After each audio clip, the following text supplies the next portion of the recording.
Selamat malam untuk kita semua, teman-teman sekalian. Kegiatan pembelajaran harus kita jalankan, dilaksanakan pada malam ini karena besok ada beberapa kegiatan yang bertabrakan, sehingga untuk pembelajaran jam pertama besok kita akan ambil di jam sekarang. Untuk itu maka segera kita akan lakukan pembelajaran di malam hari ini. Sebagai ini pengantar akan kita mulai melakukan pembelajaran. Kita akan pembelajaran agama Kristen Protestan, kita akan memulai dengan kita menyanyikan lagu Keluarga Hidup Indah.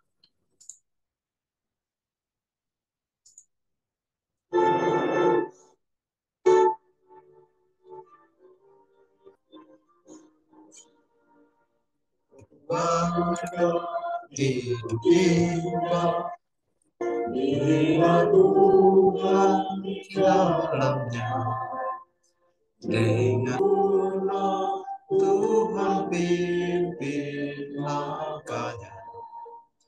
Terima kasih padamu Tuhan, Kau bimbing kami selamanya. Segala hormat, puji dan syukur kami panjatkan kepadamu. Banyak jalan mana dan ditempuh.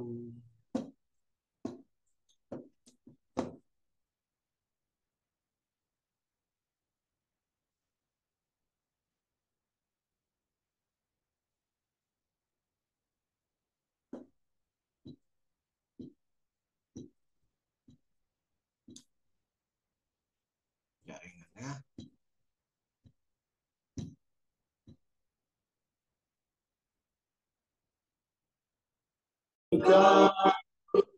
Selamat Pak, gitu Pak. Itu baru habis ibadat malam Pak. Puji dan syukur kami panjatkan kepadamu.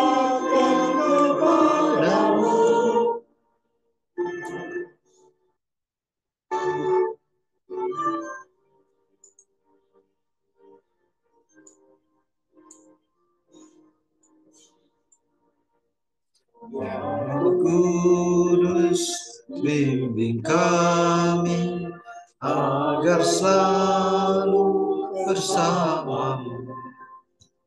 Ajar kami, tolong kami, wujudkan kasih-Mu.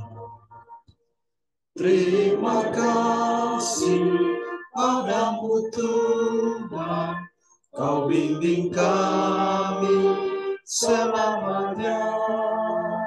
Segala hormat, puji dan syukur kami panjatkan kepadamu. Ya, kita telah mendengarkan lagu pujian bersama-sama. Untuk itu mari kita berdoa. Bapa di surga, terima kasih ya Tuhan. Kami kembali bersyukur atas kebaikan-Mu, sehingga pada malam hari ini kami boleh mengambil kesempatan untuk kami mau mengisi pembelajaran mata pelajaran agama Kristen Protestan yang sesungguhnya pada besok nanti. Tapi besok hamba-Mu akan menjalankan tugas di beberapa tempat yang menjadi panggilan kerja, sehingga menjadi guru pengasuh mata pelajaran akan mengisinya dengan pembelajaran malam ini. Mungkin ada peserta yang belum siap atau belum bergabung, Tuhan urapi kami, sehingga beberapa metode pembelajaran yang kami sajikan ini boleh menjangkau mereka dan mereka bisa mengikutinya. Terima kasih ya Tuhan, kami taruh setiap pembelajaran kami malam ini, mulai dari awal sampai dengan akhir, ke dalam tangan Tuhan. Terima kasih ya Tuhan, ini doa sembahyang kami dalam nama Yesus kami berdoa. Amin. Ya. Kita akan segera melakukan pembelajaran, bahwa malam hari ini pembelajaran materi yang saya ambil bagi materi yang akan kita belajar bersama untuk pembelajaran malam hari ini, yang saya akan memilih bagi kita semua materi dengan topik pembelajaran kita. Topik pembelajaran kita, peran Allah dalam keluarga Kristen. Tentu sebagai umat Kristen, orang yang percaya atau umat yang percaya kepada Tuhan, keluarga menjadi tempat atau pendidikan atau lembaga pendidikan terkecil di dalam keluarga, di tengah-tengah masyarakat sosial. Sehingga kita perlu menyadari bahwa keluarga itu dibentuk oleh Tuhan untuk bagaimana pertumbuhan dan tumbuh kembangnya keimanan Kristen. Dan jika kita bergaul akrab dan lebih intim dengan Tuhan, kita menyadari akan peran Tuhan di dalam kehidupan keluarga Kristen. Karena peran Allah dalam kehidupan keluarga Kristen sangat fundamental. Karena kehidupan keluarga dipandang sebagai bagian integral dari rencana Allah yang lebih besar untuk umat manusia. Dalam pandangan Kristen, keluarga adalah suatu lembaga yang diciptakan oleh Allah dan hubungan antara anggota keluarga.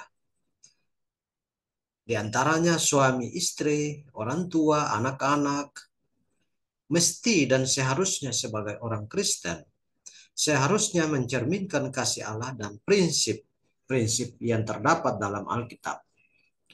Di antaranya berikut saya akan paparkan beberapa hal penting atas peran Allah dalam kehidupan keluarga Kristen.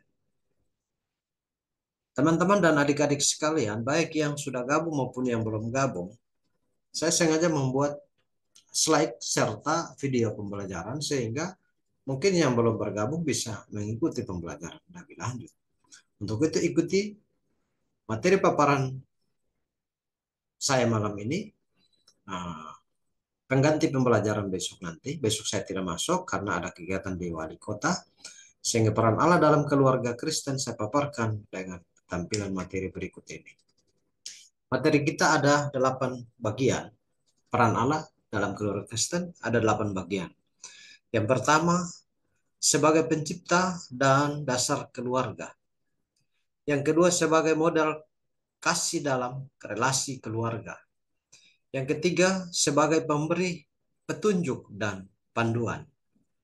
Yang keempat, sebagai sumber kekuatan dan perlindungan.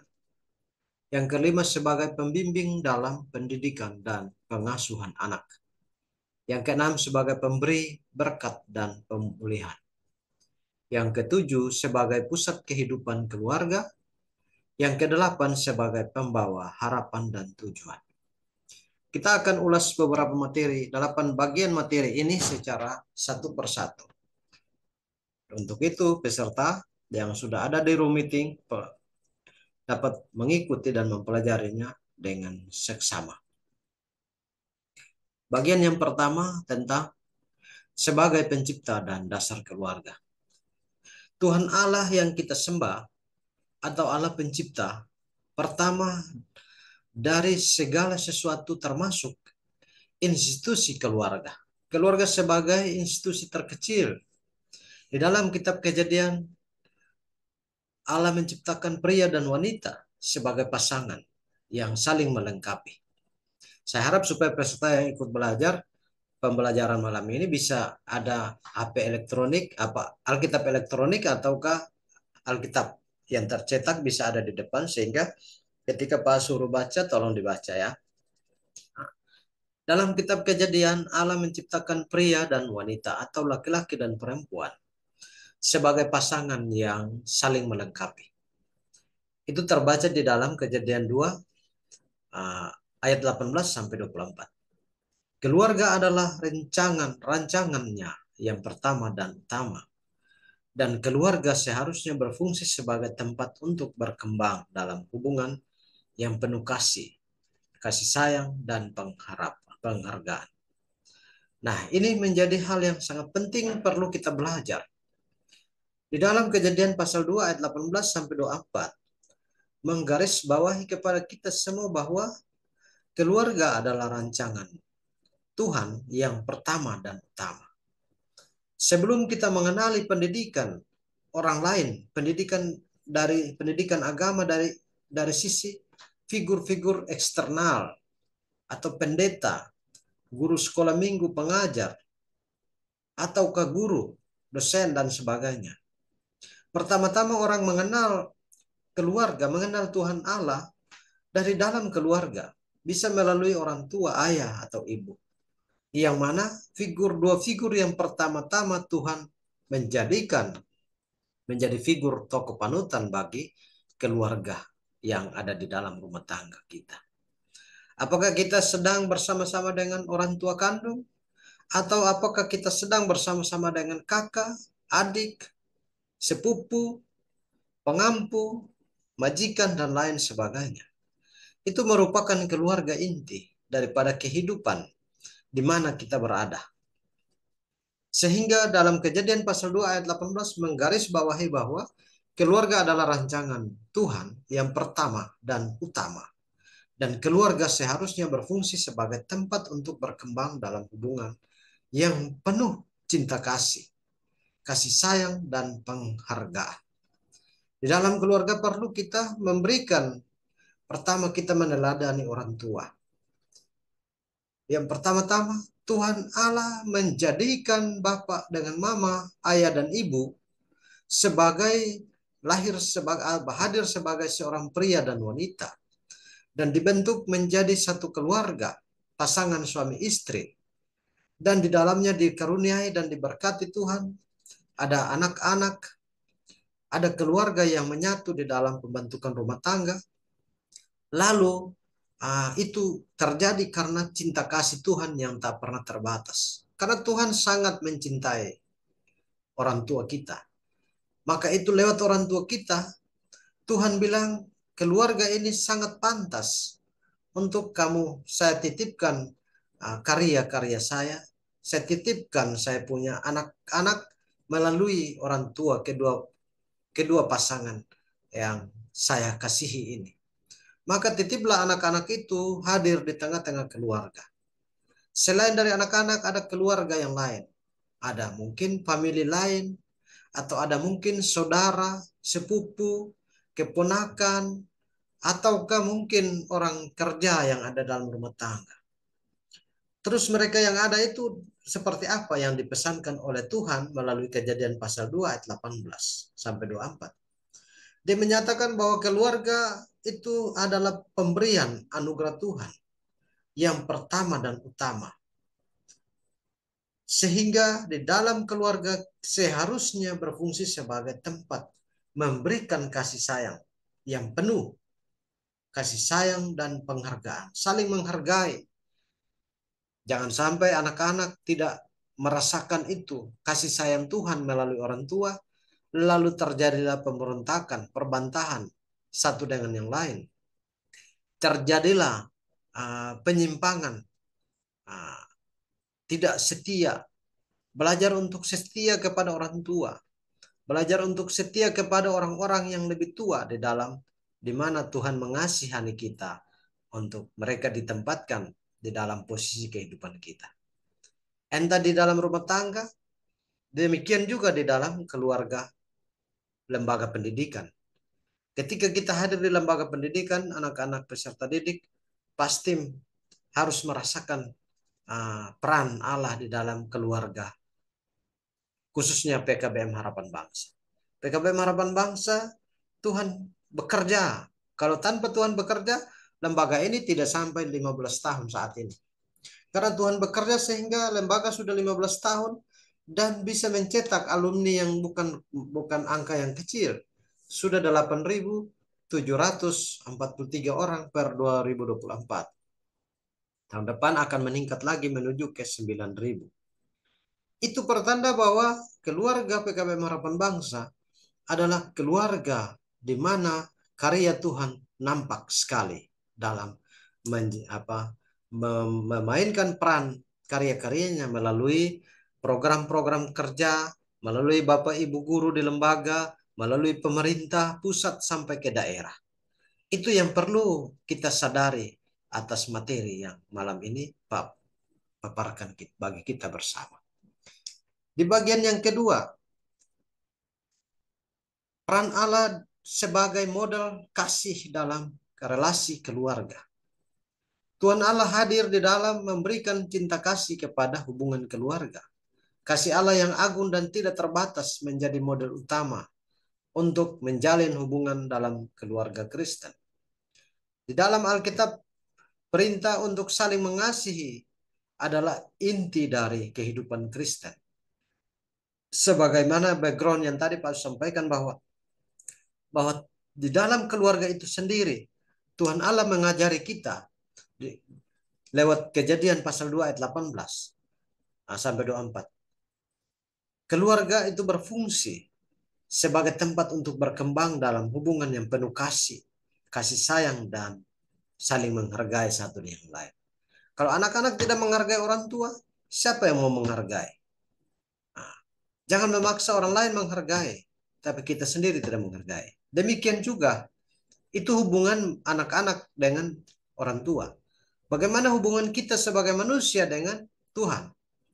Kalau kita tidak menghargai Tuhan, apa sih ciri-ciri yang kita lakukan yang tidak menghargai Tuhan? Pertama, Tuhan berikan kita berkat yang berlimpah hari ini, beri kita napas kehidupan. Tapi kita kadang-kadang napas hidupnya kita selewengkan. Melakukan hal-hal yang tidak berkenan kepada Tuhan. Kadang-kadang kita selewengkan. Kadang-kadang kita tidak maknai bahwa hidup adalah kesempatan dan hidup adalah anugerah. Ungkapan definisi dan diksi daripada hidup mengandung makna.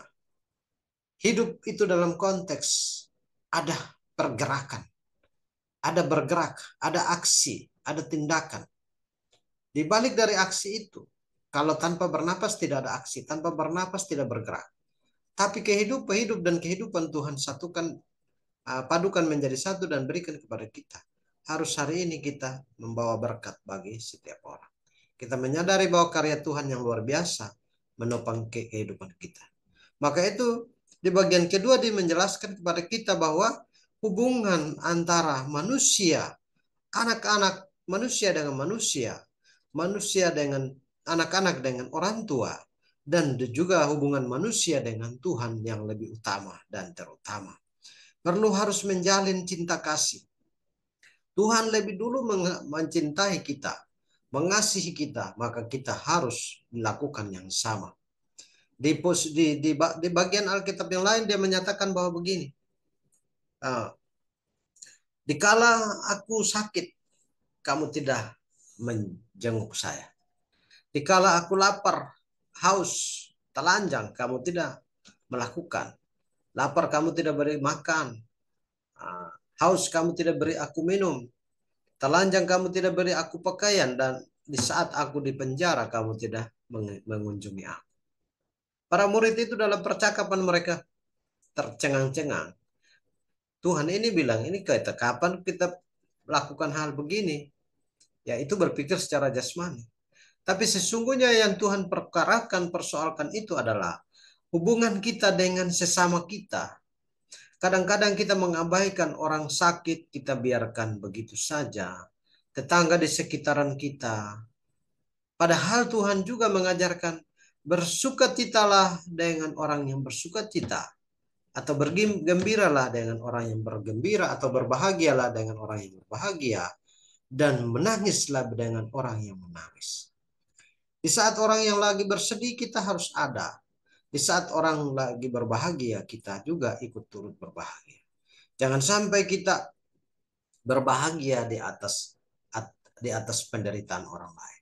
Ketika orang lain menderita, kita merasa bahagia. Ketika orang lain bahagia, kita merasa menderita. Itu tidak boleh. Dan orang Kristen tidak diajarkan sedemikian rupa.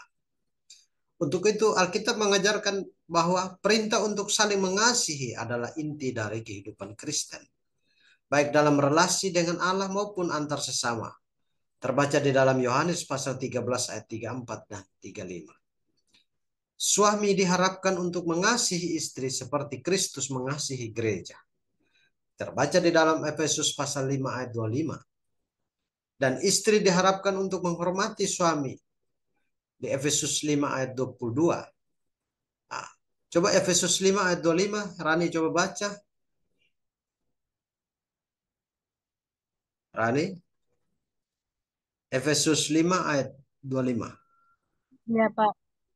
Coba silakan baca Efesus 5 ayat 25. Efesus 5. Ayat 25. Siapa? Masih cari. Ya, Efesus.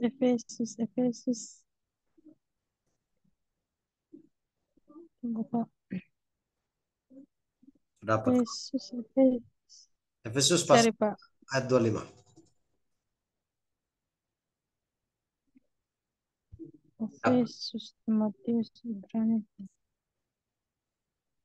Belum, Pak. Efesus 5 Ayat 25. ayat 25. Hai suami, kasihanilah istrimu sebagaimana Kristus telah mengasihi jemaat dan telah menyerahkan dirinya baginya. Ya. Perintah Tuhan menyatakan bahwa hai suami, kasihilah istrimu sebagaimana Kristus telah mengasihi jemaat dan telah menyerahkan dirinya baginya. Hubungan kita manusia dengan Tuhan bagaikan hubungan intim antara seorang pasangan kekasih yang tidak bisa terpisahkan, yang diilustrasikan di dalam gambaran suami istri. Jadi kita jangan memisahkan diri daripada pasangan kita, pasangan hidup kita dengan Tuhan. Tuhan adalah kepala keluarga kita sebagai keluarga Kristen.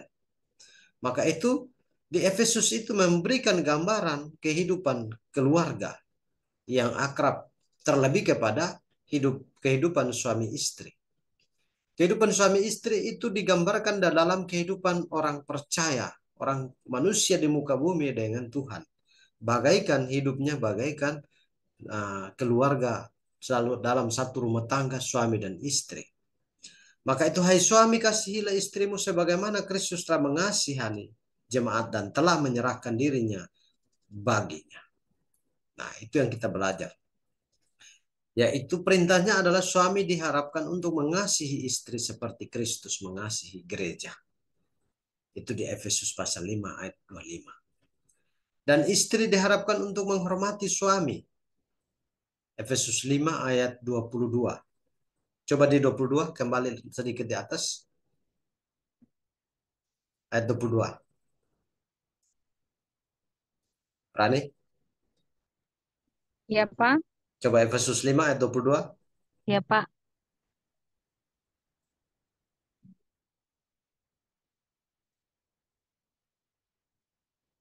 Naik kembali di ayat 22.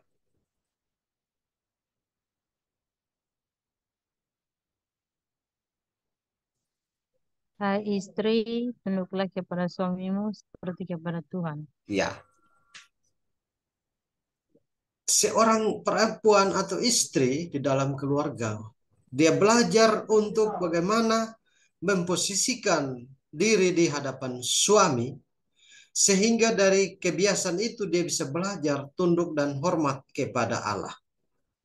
Disitulah kedewasaan hubungan antara suami terhadap istri terhadap suami sebagai kepala keluarga, dan juga akan dipraktekkan di dalam menata hubungan dengan Tuhan. Juga akan menjadi lebih bagus di dalam kehidupan keluarga Kristen. Nah, orang tua diminta untuk mendidik anak-anak mereka dengan kasih dan disiplin. Efesus pasal 6 ayat 4. Saya kasih kita ya. Pasal 6 Ya. ayat 4. Dan kamu bapak-bapak, janganlah bangkitkan amarah di dalam hati anak-anakmu, tetapi didiklah mereka di dalam ajaran dan nasihat Tuhan. Sebagai orang tua, diajarkan untuk hidup terlebih kepada Bapa.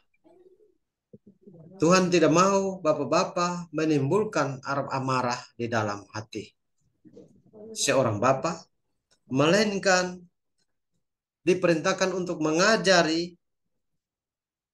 anak-anak, dan menasihati anak-anak di dalam ajaran dan nasihat Tuhan.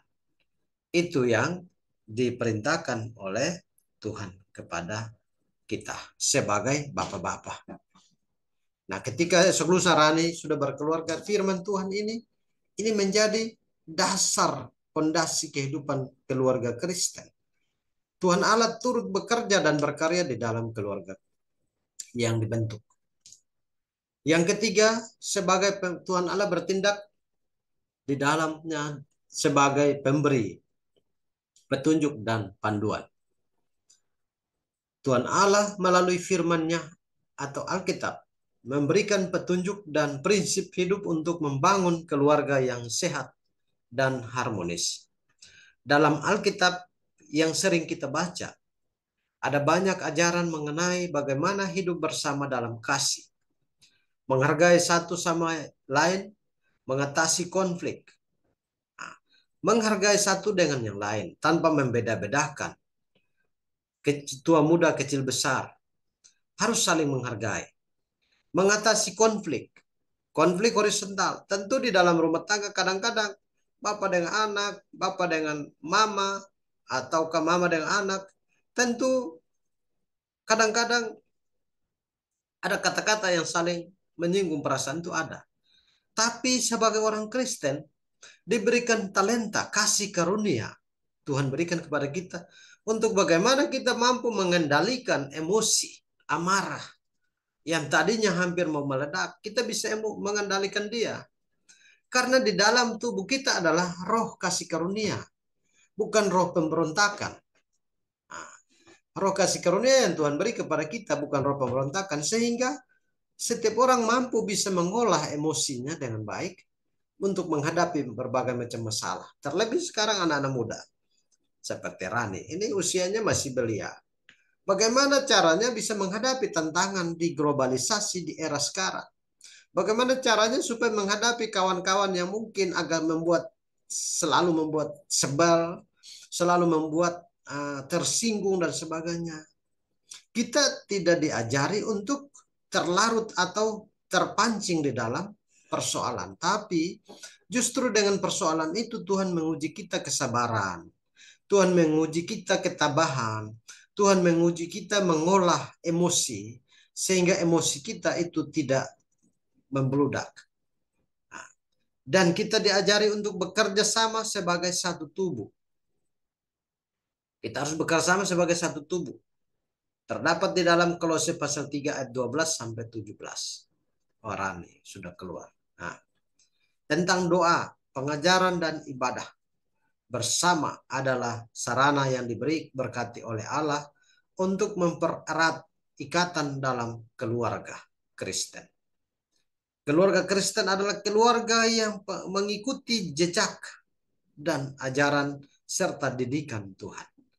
Maka itu wajarlah keluarga Kristen menikmati peran dan aksi daripada pekerjaan-pekerjaan Allah itu sendiri. Yang keempat, peran Allah di dalam keluarga sebagai sumber kekuatan perlindungan.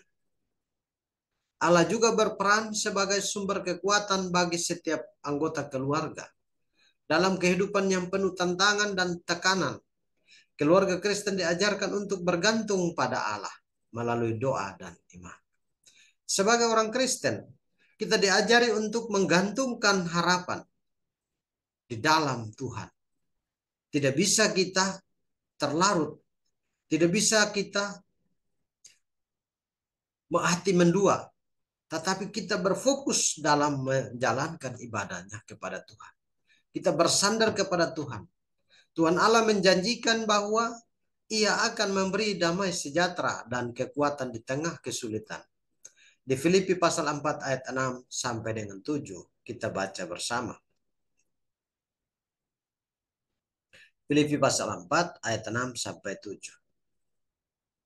Ya, 6 dan 7. Ayat 6. Janganlah hendaknya kamu khawatir tentang apapun juga, tetapi nyatakanlah dalam segala hal keinginanmu kepada Allah dalam doa dan permohonan dengan ucapan syukur.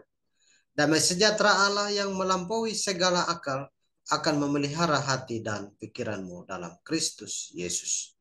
Ini firman Tuhan bagi kita. Dalam hal ini Allah juga menjadi perlindungan bagi keluarga yang berpegang padanya, memberikan rasa aman dan percaya bahwa Dia menjaga dan menyertai mereka dalam setiap langkah hidup. Di bagian yang kelima, peran Allah dalam keluarga, bagian yang kelima, bahwa sebagai pembimbing dalam pendidikan dan pengasuh anak. Rani tadi keluar. Jaringan, Pak. Oke. Nah, saya kembali sedikit ya, takutnya lu ketinggalan. Di bagian keempat, sebagai sumber kekuatan dan perlindungan Allah. Bahwa Allah juga berperan, Allah sangat berperan dalam sebagai sumber kekuatan bagi setiap anggota keluarga. Di keluarga-keluarga Kristen, di mana ada keluarga yang mengandalkan kekuatan Tuhan, di situ peran Allah hadir. Peran Tuhan Yesus hadir di tengah-tengah keluarga. Maka keluarga itu, jangan heran keluarga itu diberkati. Karena keluarga di setiap hal entah suka maupun duka terus mengandalkan Tuhan dalam kehidupan yang penuh tantangan dan tekanan. Hidup ini memang anugerah, tapi hidup ini tidak mulus. Ada tantangan. Kenapa ada tantangan? Supaya tantangan itu kita bisa menyelesaikan dengan mengandalkan Tuhan. Dengan bergantung kepada Allah. Hanya kekuatan Allah saja kita bisa tenang. Hanya dengan Allah saja kita bisa menyelesaikan perkara. Hanya datang kepada Allah saja segala persoalan itu bisa teratasi. Tuhan Allah menjanjikan bahwa Ia akan memberi damai sejahtera dan kekuatan di tengah kesulitan. Di Filipi 4 ayat 6 terbaca tadi bahwa janganlah hendaknya kamu khawatir tentang apapun juga, tetapi nyatakanlah dalam segala hal keinginanmu kepada Allah dalam doa dan permohonan dengan ucapan syukur. Damai sejahtera Allah yang melampaui segala akal akan memelihara hati dan pikiranmu dalam Kristus Yesus. Itu dalam Filipi 4 ayat 6-7. Maksudnya adalah, dalam hal ini maksudnya adalah Allah juga menjadi perlindungan bagi keluarga yang berpegang padanya. Ketika ada keluarga yang berpegang dan bersandar hanya kekuatan, dia mengalami persoalan kesulitan apapun, dia bersandar kepada Tuhan, harapannya kepada kekuatan Tuhan, keluarga itu akan diberkati. Keluarga itu akan diberi kekuatan oleh Allah. Kalau Tuhan Allah kasih kekuatan, tidak ada orang Kupang bilang satu binatang pun yang bisa mengganggu gugat. Semua perkara akan Tuhan bilang, segala perkara akan ku tanggung dan sebagainya. Nah, dia bilang begitu. Segala perkara Tuhan akan tanggung. Tuhan akan bereskan semua persoalan. Saat ini kalian sedang belajar untuk menggali hal-hal baru. Menggali informasi pendidikan yang baru. Percayalah bahwa Dia menjaga dan menyertai orang-orang yang berharap kepada Tuhan dalam setiap langkah hidup kita. Yang kelima, sebagai pembimbing dalam pendidikan dan pengasuh anak. Peran Allah menekankan pentingnya peran orang tua dalam pendidikan anak mereka. Dalam Amsal, kita diajarkan untuk mendidik anak menurut jalan yang patut baginya, jalan yang wajar. Sehingga di dalam rumah tangga, jangan heran kalau anak-anak punya keluar masuk itu, jam keluar jam masuk, orang tua membuat aturan. Keluar kemana kasih tahu, pergi pulang jam berapa. Jangan hanya pergi di kawan pulang sampai 12 jam.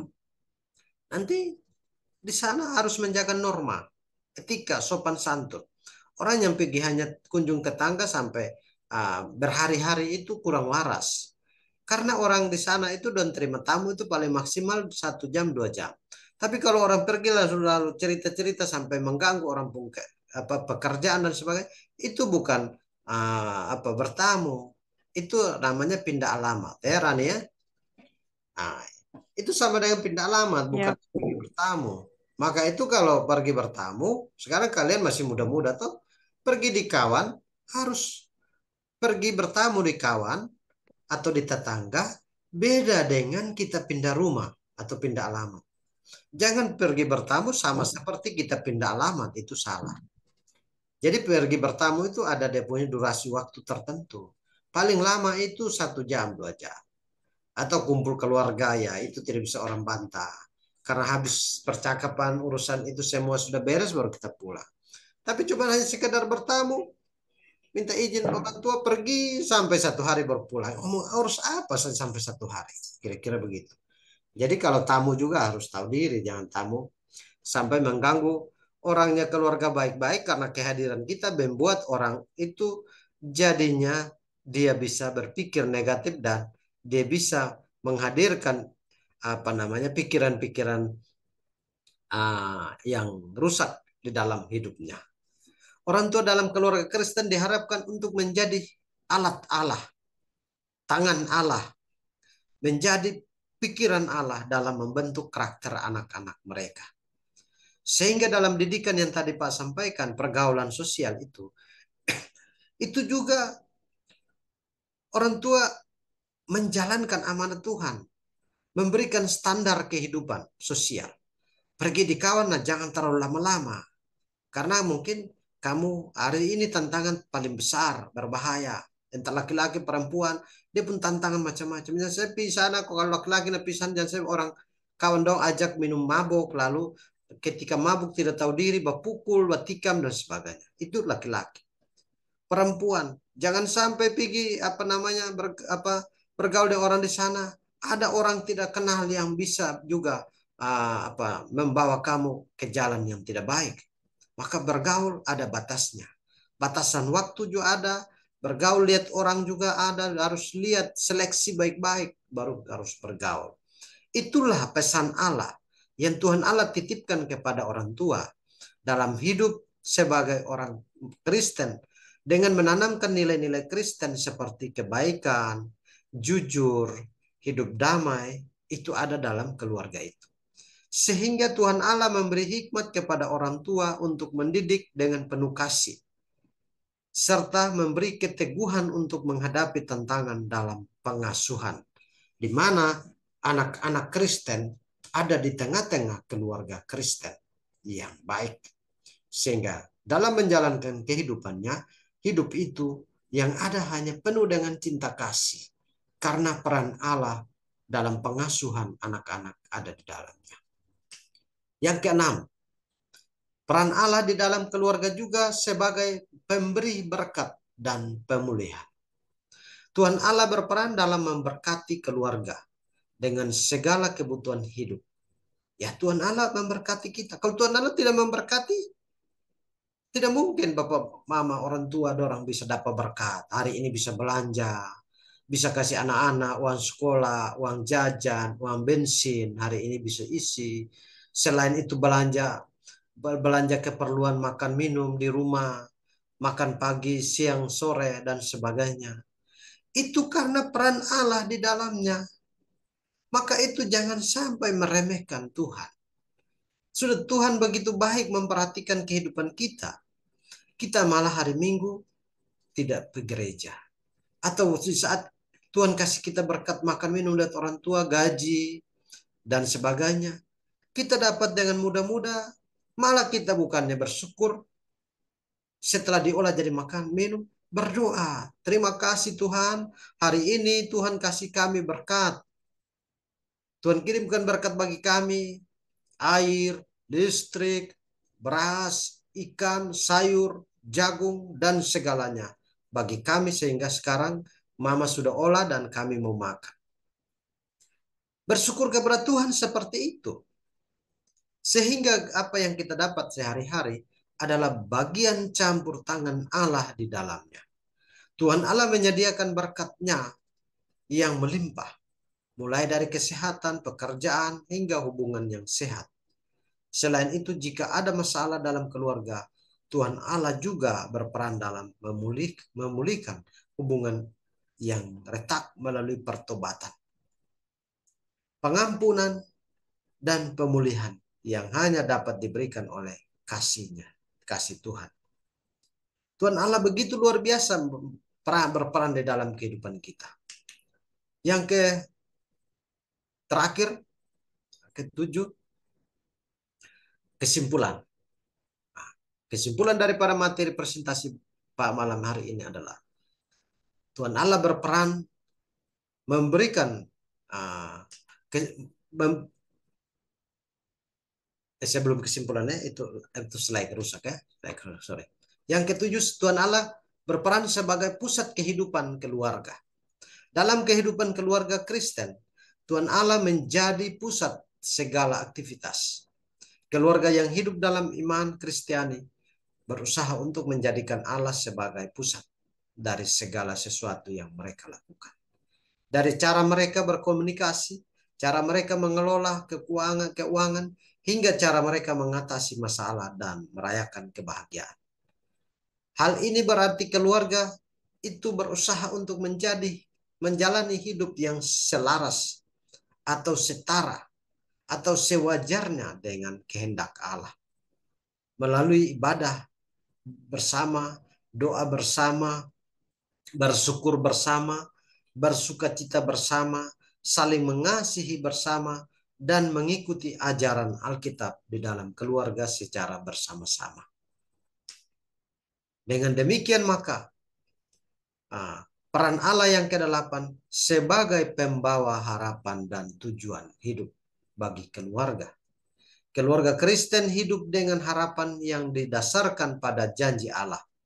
Dalam Kristus, setiap keluarga memiliki tujuan yang lebih tinggi, yaitu untuk memuliakan Allah dalam segala hal.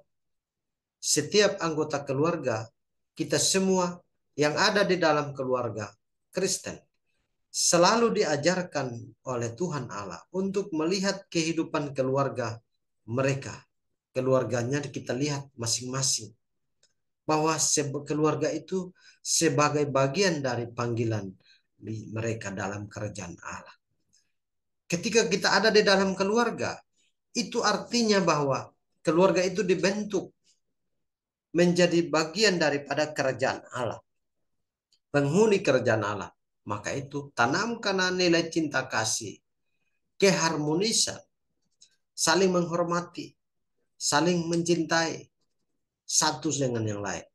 Melalui beribadah bersama, berdoa bersama, mengikuti ajaran Alkitab, pergi gereja bersama barengan. Jangan sampai anak-anak dia suka sesuka hati pergi gereja sendiri, orang tua pergi gereja sendiri. Memang masing-masing yang enaknya masing-masing. Tapi menyangkut dengan bagaimana cara mengelola kehidupan keluarga yang baik adalah suka duka bersama-sama. Kalau begitu setiap pagi mau pergi gereja, kenapa barengan dengan orang tua tidak boleh? Jalan dengan orang tua itu betapa indahnya kita membangun harmonisasi dengan orang tua. Pergi gereja bersama, gereja barengan. Maka keluarga yang diberkati oleh Tuhan itu akan nampak. Sehingga kita terciptalah keluarga sebagai tempat kerajaan Allah. Dengan fokus pada pertumbuhan rohani dan pelayanan kepada orang lain. Dan pada kesimpulan yang terakhir adalah bahwa peran Allah dalam kehidupan keluarga Kristen adalah sebagai pencipta, Allah sebagai pemberi petunjuk, Allah sebagai sumber kasih dan kekuatan, serta Tuhan Allah sebagai pusat yang mengarahkan segala aspek kehidupan keluarga. Di dalam iman Kristen, keluarga bukan hanya sebuah hubungan biologis atau sosial, tetapi juga hubungan rohani yang harus dibangun atas dasar kasih dan pengabdian kepada Allah. Dengan mengandalkan kasih Allah dan prinsip-prinsipnya, keluarga Kristen dapat mengalami kehidupan yang penuh dengan berkat, kedamaian, dan tujuan yang lebih besar dalam Kristus. Sehingga dimanapun kita berada, kita punya masing-masing punya keluarga. Dan jadikanlah keluarga itu adalah bagian dari anugerah. Jadikanlah keluarga rumah tangga kita adalah kerajaan Allah yang Tuhan mau kasih kita berdiam dan uh, hidup di dalamnya. Bukan berarti kerajaan Allah itu nanti dulu. Sesungguhnya di rumah tangga kita itu sudah ada kerajaan Allah. Tapi bagaimana kita bisa mengaplikasikan seperti ini dalam memelihara kehidupan keluarga?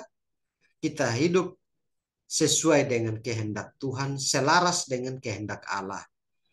Di dalam hidupnya kita berdoa bersama-sama melalui ibadah bersama, doa bersama, dan mengikuti ajaran Alkitab. Ajaran yang tertulis dalam Alkitab itu adalah ajaran Tuhan. Selalu ikut itu. Hidup kita akan damai, akan penuh dengan cinta kasih. Mungkin ini sedikit gambaran firman pembelajaran pengajaran kita malam ini yang Pak bisa bagikan baik kita. Nah, semoga dapat bermanfaat. Mungkin ada mau pertanyaan, Rani, silakan. Tidak ada, Pak. Tidak ada. Sudah bisa memahami? Sudah, Pak. Sudah. Oke.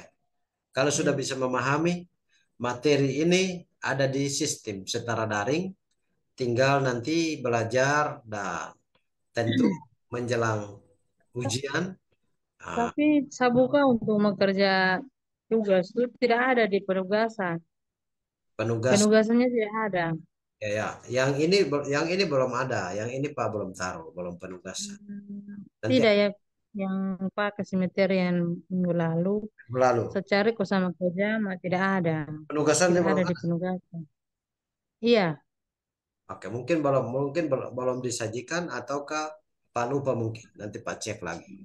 iya, Oh, jangan sampai Pak cuma taruh di kelas IPA saja, jangan sampai. Nanti Pak cek. iya Pak, karena hanya di materi saja yang ada, tapi di penugasannya tidak ada. Nanti saya cek. Nanti saya cek ya. Ya, Oke, baik. Nah, ya.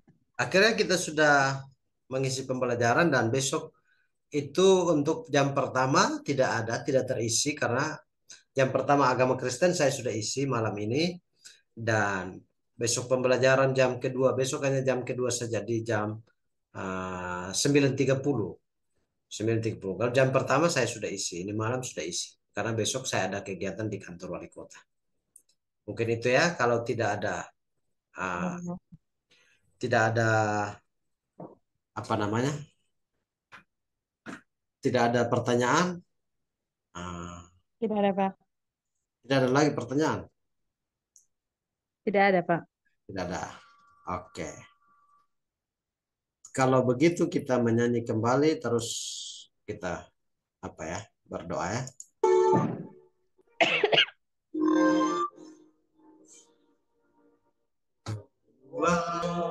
Bila Tuhan di dalam dengan kasih yang sempurna Tuhan pimpin langkahnya. Terima kasih padamu Tuhan, Kau bimbing kami selamanya. Segala hormat, puji dan syukur kami panjatkan kepadamu. Ya, banyak jalan mana akan ditempuh. Jalan lurus hanya satu, jalan Tuhan itulah. Terima kasih padamu Tuhan, Kau bimbing kami selamanya. Segala hormat, puji dan syukur kami panjatkan kepadamu.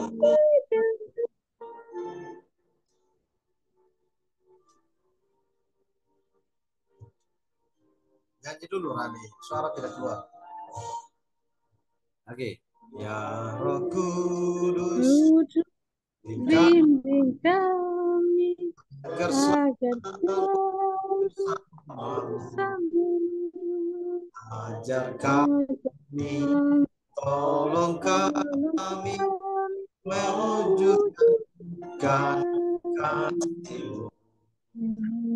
Terima kasih padamu Tuhan, bimbing kami selamanya, segala hormat, puji dan syukur kami panjatkan kepadamu.